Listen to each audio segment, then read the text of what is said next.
A wonderful celebration is happening on Tuesday, February 24th at Dizzy's Club. Nanny Assis, AFROJOBIM with Ron Carter. And joining us to talk about this exciting musical event is indeed the musical director, Brazilian American singer and percussionist, Nanny Assis. Nanny, great to see you. All right. Thank you so much for having me. Good to see you too. And also joining us is Grammy-nominated percussionist, band leader, and WBGO host, Bobby Sanabria. Always a pleasure, Bobby. Yes, indeed. As always, Doug, thank you so much. Bobby will be joining Nanny, and there is a host of great musicians who will be a part of this lineup, including, of course, Ron Carter. We'll talk about that in a moment. But when it comes to the music of Antonio Carlos Jobim, it means so much to Nanny Assis. Nanny, tell us about why this artist, this composer, really has been a focal part of your music for quite some time now. Yeah. Jobim impact in my life, my music life was nothing like it, you know. I mean, I can compare other jazz musicians and some other Brazilians, but uh, it's not getting close to. I listen to many things, but Jobim is to me the best representative of what we want to show the people, what you want to, represent a Brazilian music. Brazilian music is so vast and sold the repertoire and songbook of Jobim. And I'm trying to focus now because, of course, he's a classical trained piano player and orchestrator and everything. We know all that. This is all add for the beauty and the genius of Jobim. But there's always a period of time that he recorded a couple albums here in the United States. And this period of time, 60, 62 to 68, maybe Bob know even better than me. And on these albums, he used a lot of percussions and a lot of the language of Afro-Brazilian music. And one album in particular got my attention, and that album changed my life. I hear people say that a lot, but this happened to me. And the album, it's called Urubu. These albums really make a phenomenal impact on me for the possibility of breaking barriers of classical music and popular music, and also uh, be be so incredibly important for the Brazilian music because some scholar could listen to the music, some wonderful jazz musician could listen to those music, and also a simple person that doesn't have any knowledge of music, they would listen to that and feel inspired by. So I was one of those guys that could stop to listen to that album. I know from from the top to start to finish.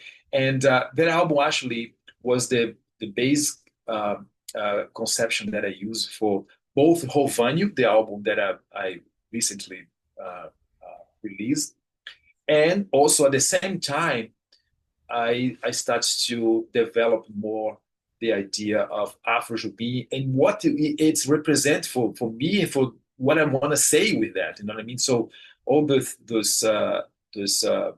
those conceptions came to me 2020 when we have a lot of time.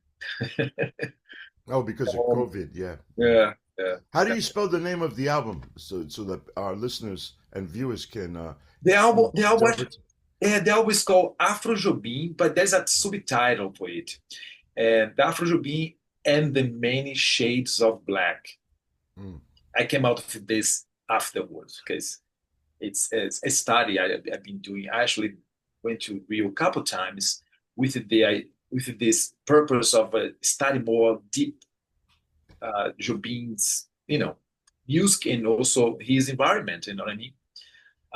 And I came to the conclusion, man, we are not talking about composer only, talk about nation. You know what I mean?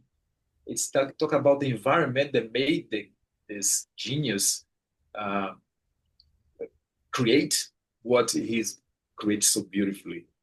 So This kind yeah, of reminds me. This kind of reminds me of this Afro Jobim album in a parallel universe with an album that Sergio Mendes did called Primal Roots, where he explored the African heritage of Brazilian music.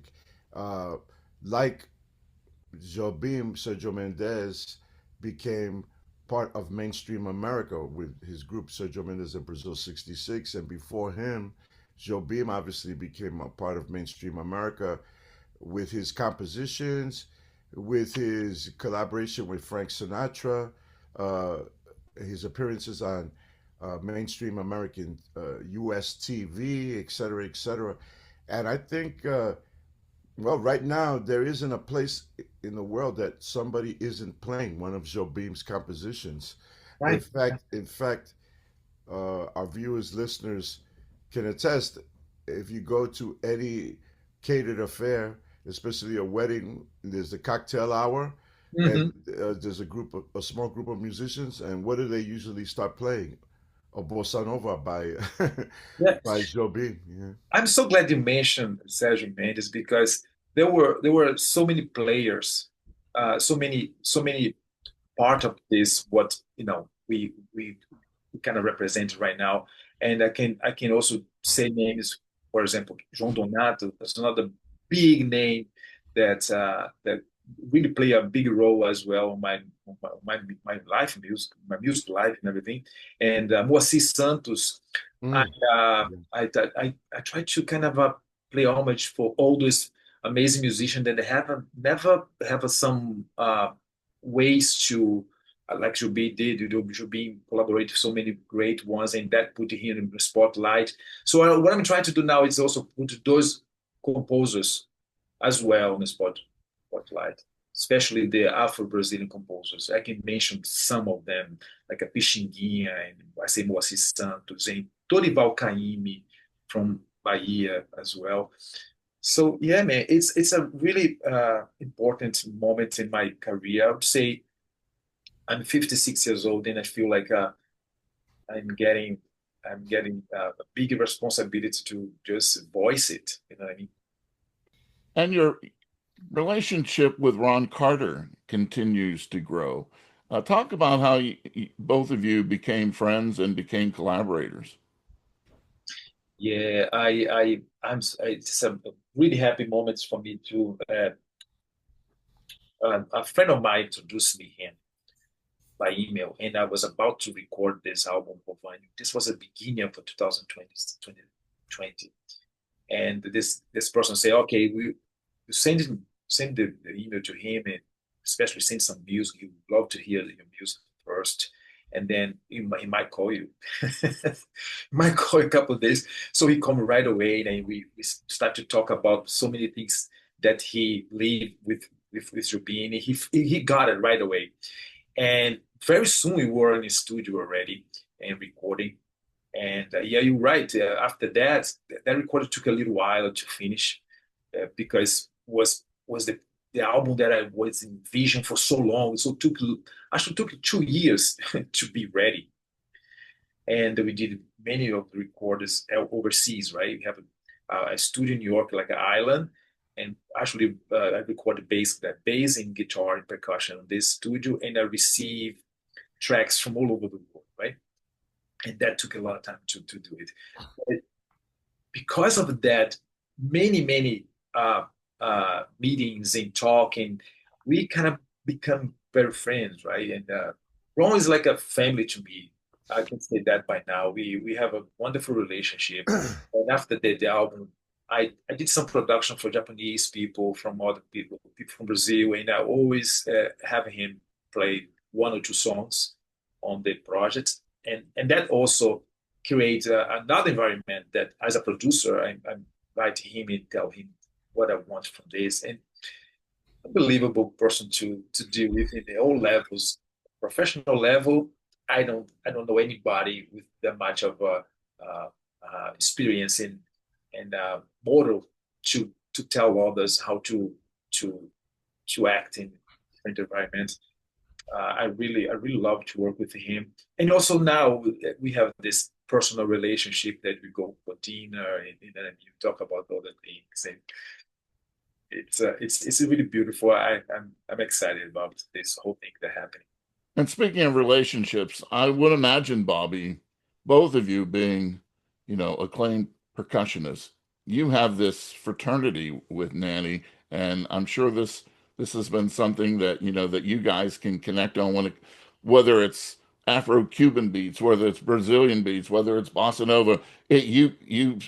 You've experienced it both together, and I would imagine that this fraternity keeps on getting tighter and tighter, right?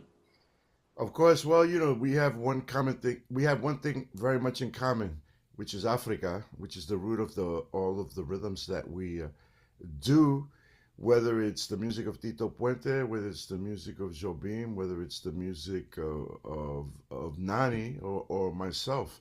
So I'm really looking forward to this. In terms of the question you asked before, how did we meet Ron? And I knew obviously of Ron from recordings as a youth. And then I finally got to work with him on the Mambo Kings soundtrack. He played on one song, Beautiful Maria of My Soul, which is what we call in Cuban music a bolero, a romantic ballad. And it was so funny because when I walked into my booth, you know, I had the timbales set up already, and I look over and it's Ron Carter, and he's tuning up, and I went like this. I go, Mr. Carter, and he just nodded his head like a noble, noble warrior, and or king. He goes, "It's a pleasure to meet you," and he just nodded his head again. And then over the years, the last time I got to play with, in some capacity with Ron was on the recent Christmas show, uh, Yeah, the Jazz Nativity. I was there. And, not this year, but last year, Ron played, and he did a solo bass piece that had the audience spellbound. So I'm really looking forward to this. Ron has a lot of experience playing Brazilian music. Uh, he's, what can I say? He's an icon. If you're not into Brazilian music, you're gonna be very pleasantly surprised. It's gonna be a nice gateway for everyone. And for those of you who know who Ron Carter is, it's a special treat to see him and hear him in this situation. But talking about Ron, let's talk about a little bit about Nani. Nani's background is fascinating. He's not only a percussionist, he's a drummer, he's a composer, arranger, he plays bass, he plays guitar, he plays piano, and his voice is just gorgeous. He's got a gorgeous, gorgeous voice. Uh, every once in a while we get blessed with special talents, and Nani is one of them.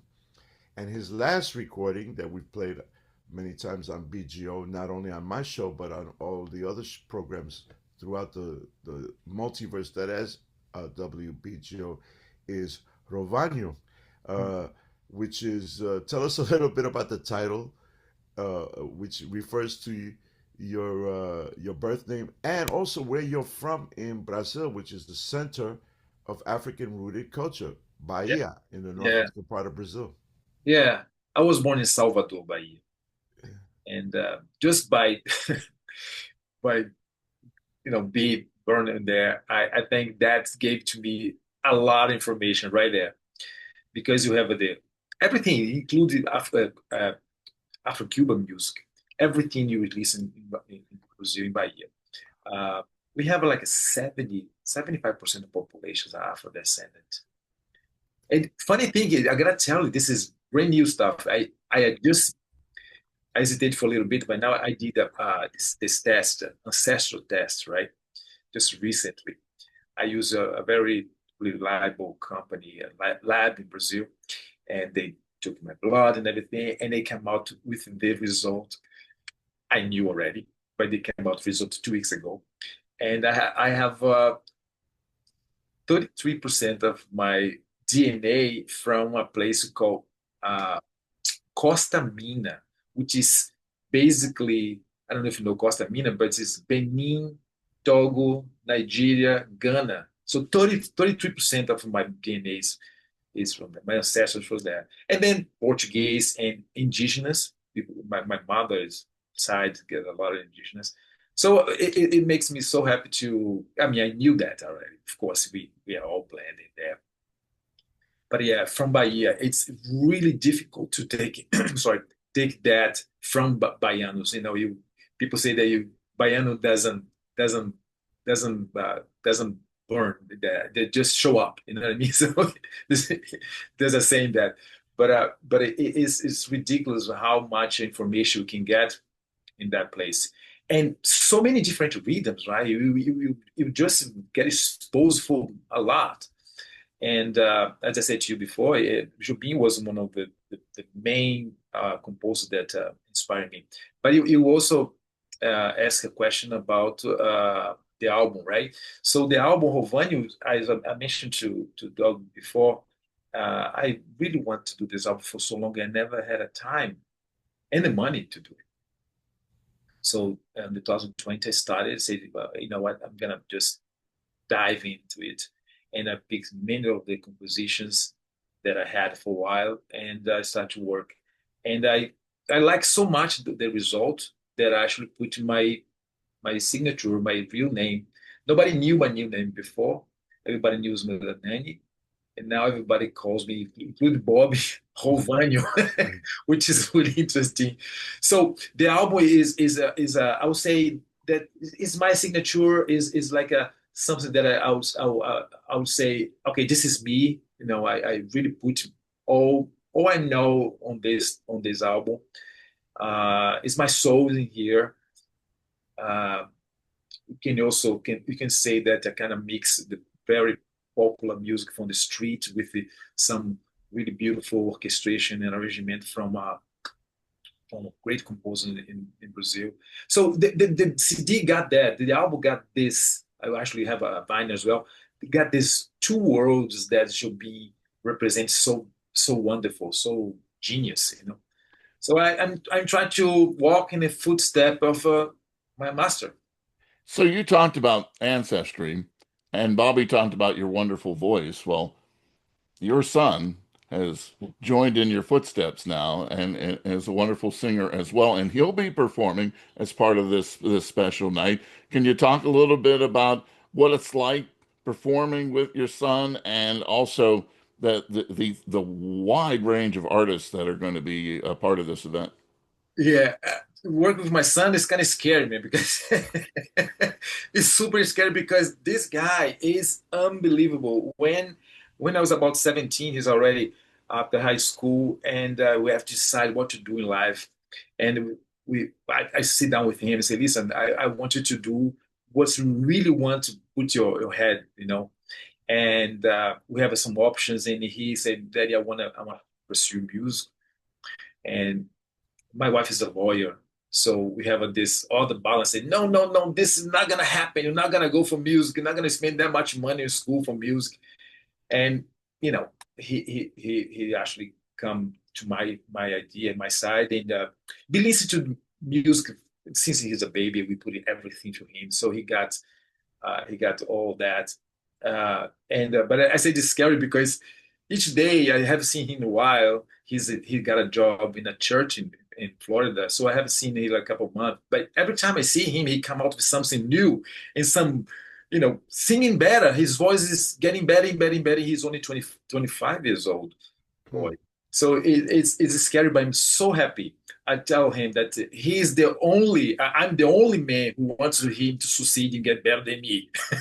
I tell him all the time, I want you to get better than me, always, always, in everything you do.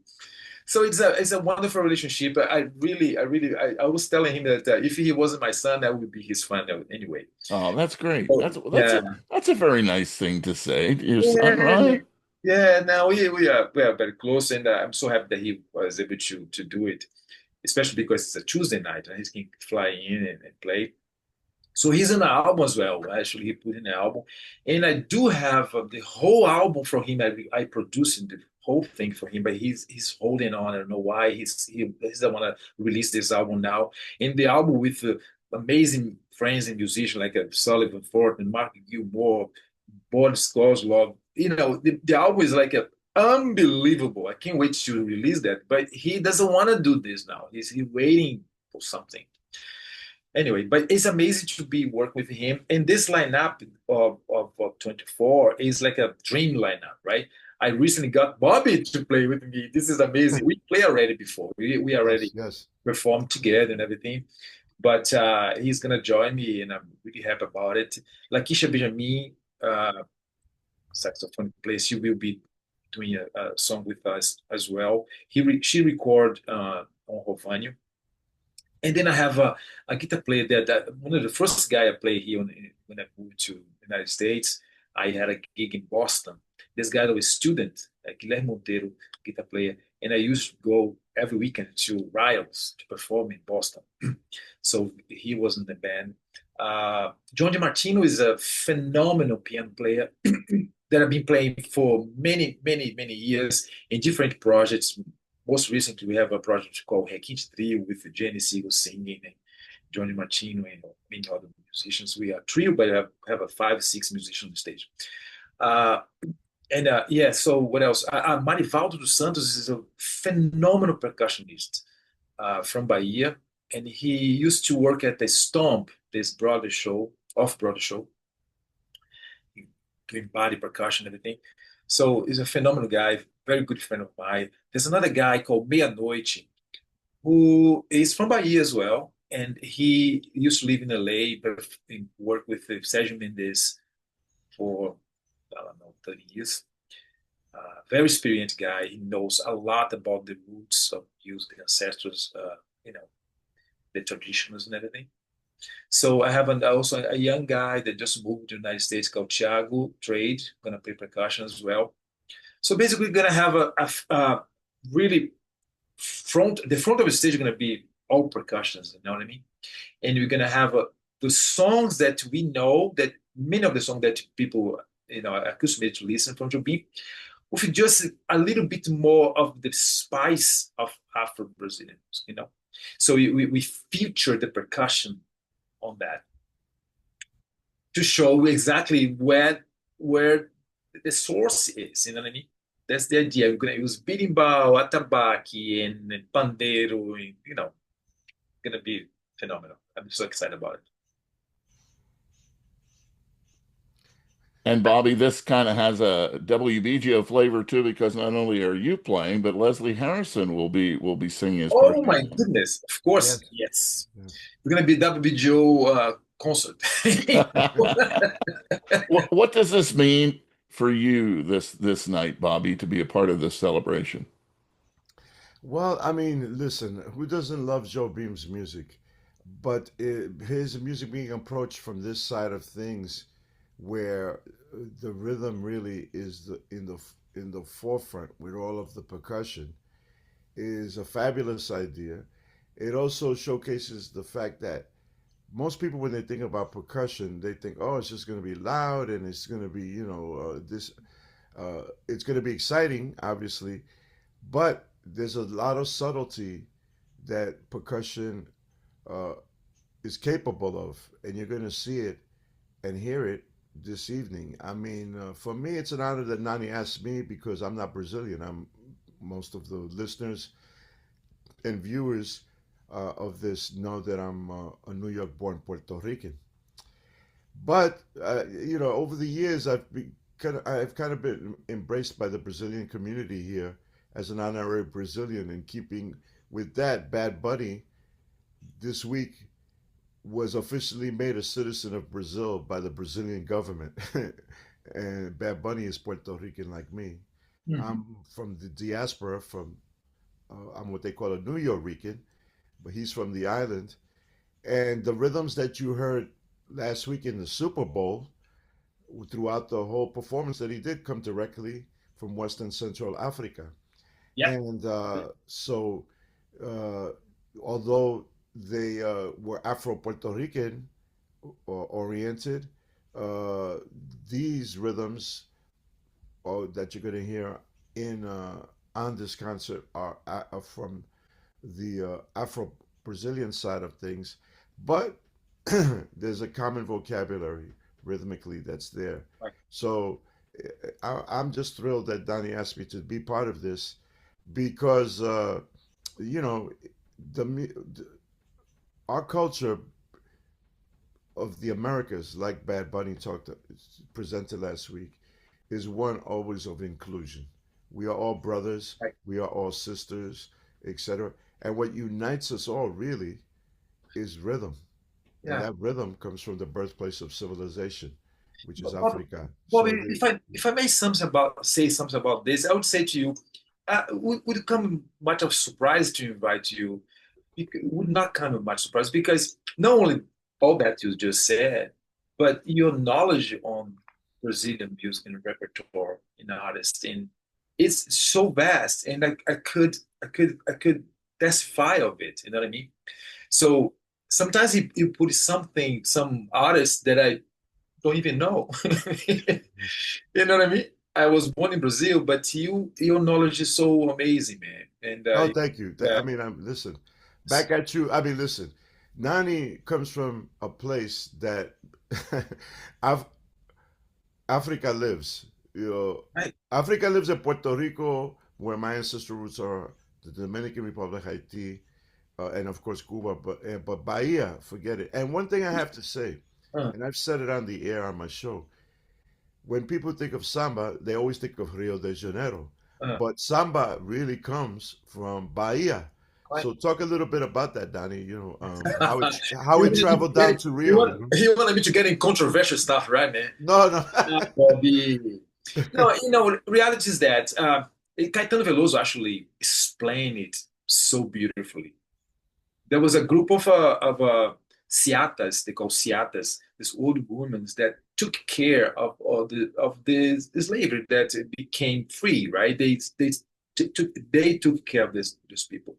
They were in Bahia, the ciatas. So the ciatas moved to Rio de Janeiro, and with that, they kept doing the same work over there. And of course, some people say that something was born in Bahia and Rio at the same time, but we know that was born in Bahia and then was moved to Rio de Janeiro, and of course, it's a Brazilian thing, right? It's a Brazil from the nation. But yes, you're right. Caetano explained that beautifully. I don't know much historically how that happened, but I know that much. And yeah, we in Salvador, we all know that we receive 40% of all the slaves come from Brazil.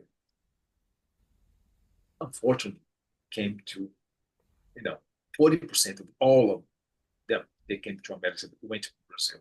So it's a lot. It's a lot. In different tribes, as I mentioned before, the West Africa, so many tribes from there came to Brazil. Uh, First the Bantu, and then the Yorubas, uh, the Yoruba speakers. So this way, there's no way to not be so rich in so many aspects, right, culturally, and the culinary and the dance and everything. So we have all that. And talking about our guests, I need to say that one of the big reasons I invite Liz Harrison, she got a program. I met her on the program that she's doing, the voice, the Singers on the Limit with Janice. I heard about her before, but then she started to going to Bahia and started to be so amazing about. I don't know if she's gonna move there, but she went a couple times already, and she talks beautifully about the culture. She feels it. She started to speak a little Portuguese and everything. So first of all, her voice. I really love her voice. Leslie Harrison is a wonderful singer, a jazz singer, and she is growing in her the idea of learning more Brazilian music, right? And she's been in Bahia, my place, Salvador, and she's enjoying so much her time there. It's almost like a discovery. She's kind of in her process of discovering that, and somehow to me it's the other way around because I came to the United States because of the music, right? I wanna be part of that. I want to be part of this New York scene, this pot of many different styles and music. So way back when I could afford to come, I was working on that. It sounds like she's doing the other way around now. She's gonna learn the music culture and discover herself, I guess. And I'm not sure, but this is something exciting. And I felt that would be a good fit to invite her to sing. She's gonna sing one of a beautiful songs from Jobim, ou One Note Samba, Mm. right? It is amazing because one note samba, it's not one note samba, but it's just the genius of Jobim to get their idea and go over the whole bunch of chords and feels. You see, I gotta tell you one thing about Jobim. I can keep it talking here. We did not talk anything about the music. I can talk about hours about that. So check this out. You get a song that could be playing four chords, right? I'm talking about Order of March. Four chords is enough for you to go over the whole song. It's a huge song. It's like a book. The lyrics is like you read a book. Now this guy, I don't know how. He picked that four chord songs and creates so much of a atmosphere and go place. He transports you with the chords everywhere in the world. It's just amazing how bossa nova musicians and Jobim brought that to us, and it feels like a new.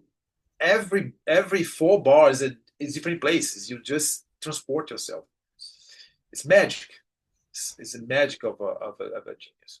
I can attest to that because as a boy, well, 1962 is when really bossa nova starts getting big in the United States. It basically explodes. It becomes as popular. You could compare it to the mambo and the cha-cha-cha explosion from Cuba in the 50s, and then what's happening today with reggaeton, um, and of course rap and hip hop. Right. All those genres.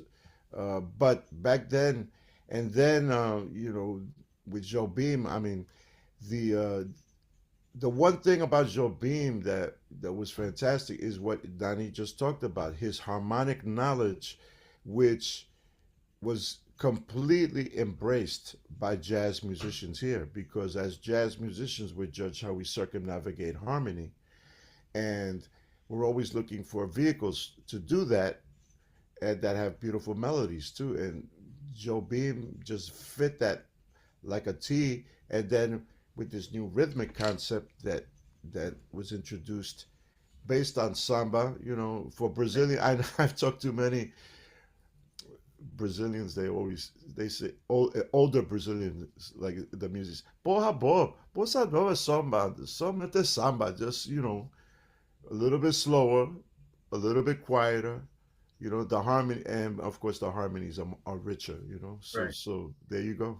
But you know, Bobby, I think you should know about this. Uh, Noel Rosa was a composer before, a generation before Jobim. I think two generations before Jobim. And I discovered a song that he wrote for a singer called Aracide Almeida. That was in the 30s, 1930s. Wow. On that song, the rhythm wasn't strong on the guitar like João Gilberto created, the bossa nova, right? It could be, it could not be, but it was a kind of a canção, right? Like Kind a of samba canção. samba, exactly, a samba canção. And on that song, samba canção, I forgot the title right now. So bad, I have to pick it up. But on that samba canção, he was talking about nossa bossa. So the Mm. terminology, bossa nova, nossa bossa, is way back. It's not like it's not started in the 50s. No, no, no. The 50s was really the group of people that embraced themselves at Zona Sul do Rio de Janeiro, and they kind of put more emphasis on that guitar without the whole batucada thing, something more settled. You know what I mean? And there's so many stories about that. But the interesting thing to know is that this is not new. This happened before. We knew that in the 30s. You know what I mean? Mhm. So you don't have to know the history No. of the music in order to enjoy what's going to be happening on Tuesday, February 24th. Yeah. Nanny Assis, AFROJOBIM with Ron Carter, featuring a number of wonderful musicians, including our very own Bobby Sanabria and Leslie Harrison, just to name a few of the great performers that will be there. First of all, Nani, thanks so much for joining us today. Thank you so much, Doug. I'm really happy to be here. Thanks so much, Bob. Appreciate you both. Of course, yeah. Mhm. Bobby, as always, we look forward to your next show on WBGO and your next performance on the stage. Always a pleasure, Bobby. Thank you, Doug. And just to remind everyone, the Latin Jazz Cruise, you can get on board every Saturday from 4 to 6 p.m. Eastern Time. And you don't have, wherever you are in the world, just go to WBGO.org. And you can also listen, if you can't listen live, you can listen later in the archives.